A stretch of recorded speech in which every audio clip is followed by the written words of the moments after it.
දෙවියන් වහන්සේ අපව මැව්වා වූ ස්වරූපයත් එක්ක අපේ ජීවිත නිර්මාණය වෙලා තියෙන්නේ මේ ලෝකයේත් එක්ක ගමන් කරන්න. ලෝකෙ මිනිස්සුත් එක්ක සම්බන්ධතාවල් ඇති කරගන්න. හැබැයි ලෝකයේ මිනිස්සුන්ව සමහරට අපි ආදරය කරන අය ජනමාධ්‍ය නොයෙකුත් තැන්වලදී අපේ ජීවිතවලට මිනිස්සු ලේබල් ගහනවා. එහෙම නැත්නම් අපිව බ්‍රෑන්ඩඩ් කරනවා. අද අපි බලන්න යන්නේ මේ ලේබල් වලට අපිව නිර්වචනය කරලා දෙවියන් වහන්සේත් එක්ක තියෙන සම්බන්ධතාවය නැති කරන්න පාලනය කරන්න පුළුවන්ද කියලා. දෙවියන් වහන්සේගේ වචනේ ශුද්ධ බයිබලයේ අපිට පැහැදිලිව කියනවා. අපි ක්‍රිස්තුස් වහන්සේ තුල ඉන්නකොට කාටවත් බෑ අපේ ජීවිතයේ ඒ අනන්‍යතාවය නැති කරන්න. දෙවෙනි කොරින්ති පොතේ පාවුල්තුමා 5 වෙනි පරිච්ඡේදයේ 17 වෙනි පදයේ කියනවා ක්‍රිස්තුස් වහන්සේ තුල සිටින හැම කෙනෙක්ම අලුත්ම ඇවිල්ලා අලුත් කෙනෙක්. අපි දවස ගානේ අලුත් වෙන්න යනවා. අපේ ජීවිත අලුත් කරගන්න යනවා. දෙවියන් වහන්සේ ඒ නිසාම ලෝකයේ කිසිම කෙනෙක්ට දෙන්න බැරි ඒ උන්වහන්සේගේ ස්වරූපය අනන්‍යතාවයෙන් අපිව නිතරම ගොඩනගමින් ආශිර්වාද කරමින් යනවා. ශුද්ධ බයිබලයේ ගලාති පොතේ 3 වෙනි පරිච්ඡේදයේ 27 කියනවා අපි දරුවන් වෙන්නට එහෙම නැත්නම් දෙවියන් වහන්සේගේ දරුවෝ වෙන්නට සුදුසුයි නෙමෙයි.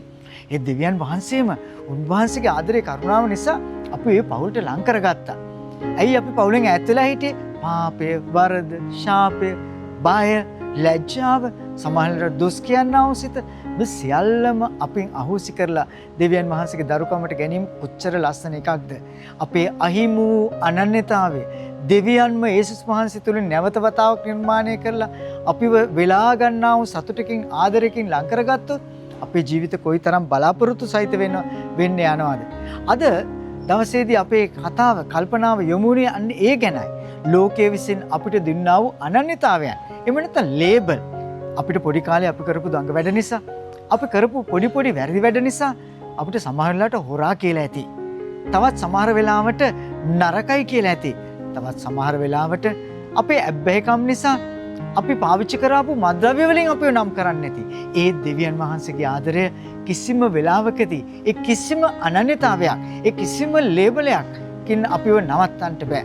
අපිට දේව දරුවන් වෙච්ච දවසේ ඉඳන්, අපි ගැලවීම ලැබපු දවසේ ඉඳන් දෙවියන් වහන්සේ අපිට දෙන්නා වූ දේව දරුකමේ බලාපොරොත්තුව හැම තිස්සෙම අපිව උන්වහන්සේ වෙතට, උන්වහන්සේ ළඟට අරගෙන යනවා.